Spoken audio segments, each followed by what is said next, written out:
महायुती सरकारमधलं राखीव मंत्रिपद कुणासाठी आहे? कोणत्या खास नेत्यासाठी हे मंत्रिपद रिक्त ठेवण्यात आलेलं आहे?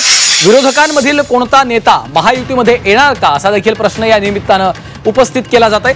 राखीव मंत्रिपदामुळे आता विरोधकांच्या पोटात गोळा आलाय। महायुतीचा मंत्रिमंडळ विस्तार रविवारी पार पडलाय।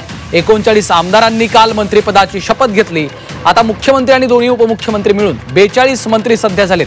तर मात्र एक जागा अद्यापही मंत्रिपदाची जागा शिल्लक आहे। त्यावर काल मुख्यमंत्र्यांनी देखील भाष्य केलंय।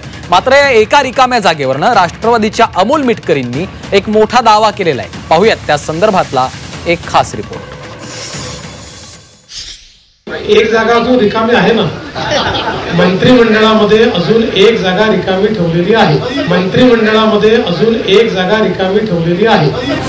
महायुतीच्या मंत्रिमंडळ विस्तारानंतर रविवारी झालेल्या मुख्यमंत्री आणि उपमुख्यमंत्र्यांच्या पत्रकार परिषदेत मुख्यमंत्री फडणवीस यांनी केलेले हे वक्तव्य। या मंत्रिमंडळ विस्तारात 39 आमदारांनी मंत्रिपदाची शपथ घेतली। यामध्ये 33 आमदारांनी कॅबिनेट तर 6 आमदारांनी राज्यमंत्रीपदाची शपथ घेतली। मुख्यमंत्री, 2 उपमुख्यमंत्री आणि 39 मंत्री मिळून मंत्र्यांची संख्या 42 झाली आहे। त्यामुळे अद्याप एक मंत्रिपद रिकाम आहे। रविवारी याच रिकाम्या मंत्रिपदाबाबत देवेंद्र फडणवीसांनी सूचक वक्तव्य केलं होतं। एक जागा जो रिकामी आहे ना, मंत्रिमंडळामध्ये अजून एक जागा रिकामी ठेवलेली आहे। मंत्रिमंडळामध्ये अजून एक जागा रिकामी ठेवलेली आहे। या रिकाम्या असलेल्या एका जागेबाबत राष्ट्रवादीचे प्रवक्ते अमोल मिटकरी यांनी एक मोठं विधान केलंय। रिकाम्या जागेवर जयंत पाटील येतील असं भाकीत अमोल मिटकरींनी केलंय। मागही एक मंत्रिपद त्यांच्यासाठीच खाली ठेवलं होतं। त्यावेळेस त्यांनी फार विचार केला। नंतरच्या काळामध्ये लोकसभेच्या निवडणूक आल्यामध्ये लोकसभेमध्ये मॅन्डेट मिळालं महाविकास आघाडीला। त्यावेळेस त्यांना असं वाटलं की आपल्याला आता तिथे जाण्याची गरज नाही।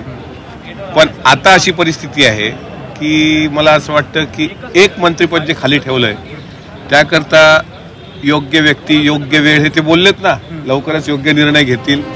भुजबळांनी मन लागणार नाही तिथं थांबणार नाही असं म्हटलंय। त्यामुळे भुजबळ भाजपमध्ये गेल्यास त्यांच्यासाठी ते रिकामं मंत्रिपद राखीव ठेवलेलं नाही ना असा संशय व्यक्त केला जाऊ लागला। राजकारणात काहीही अशक्य नाही हे गेल्या 6 वर्षात महाराष्ट्रानं पाहिलंय। त्यामुळे भुजबळांची ही कविता कमळ प्रेमाच्या महाकाव्याची सुरुवात तर नाहीये ना असा संशय आहे। पुढची काय भूमिका? अरे बघू, जहां नहीं चाइना हो वहां नहीं। अरे बघू, जहां नहीं चाइना हो वहां नहीं। राष्ट्रवादीच्या फुटीनंतर जयंत पाटील अजित पवारांसोबत येणार असे अनेक दावे करण्यात आले। मात्र त्यानंतर लोकसभा निवडणूक झाली, विधानसभा निवडणूक झाली। मात्र जयंत पाटील यांनी शरद पवारांची साथ सोडली नाही। आता अमोल मिटकरींनी केलेला दावा खरा होतो की केवळ राजकीय वक्तव्य हे येणाऱ्या काळात स्पष्ट होईल।